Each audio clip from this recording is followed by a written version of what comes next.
It's not the first time Benjamin Netanyahu has focused on Israel's Palestinian citizens during an election campaign. In 2015, he tried to boost right-wing turnout by warning of, quote, Arabs coming to the polls in droves. In 2019, Facebook suspended a chatbot on his account, which said Arab politicians wanted to, quote, annihilate us all. This time, the message is very different.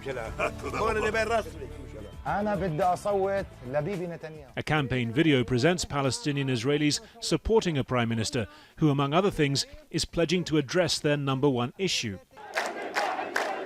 a surge in violent crime, sparking protests against the Israeli police for failing to tackle it. I'm committed to bringing an end to the violence and the crime in your communities. This is a national assignment. It touches each and every one of you and your children. In the northern city of Haifa, Fadi Najjar is reopening his restaurant after months of COVID-19 enforced closure. For him, Netanyahu's pitch is missing the mark. He's a hypocrite. If we say this 20 times, it's not enough. They don't want any alliance with Arabs. They never have. They'll never give us our rights. The same goes for the customers we spoke to, even those who've become frustrated by the Palestinian-Israeli parliamentary bloc. I'm not entirely happy with the Arab parties because they haven't been working properly. Socially speaking, things have been deteriorating, especially the violence.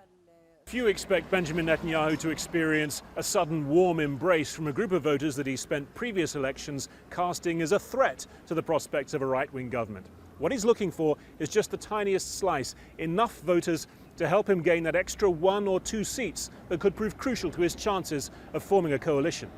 For activist and analyst Jafar Farah, that means improving on the 10,000 Palestinian Israeli votes Netanyahu's Likud got last time of 660,000 votes cast. More and more Arab voters actually support the Arab parties and less support the Zionist parties. So I don't expect really big support to Netanyahu and the Likud, but still he can gain potentially 1 to 2 seats in the Arab community. He may also benefit from a split in the joint list Palestinian-Israeli grouping. The breakaway United Arab List says it may work with Netanyahu after the election. However that plays out, one broader change is emerging in recent polling: a growing acceptance of the political legitimacy of a sector of society for so long kept at arm's length. Harry Fawcett, Al Jazeera, Haifa, Israel.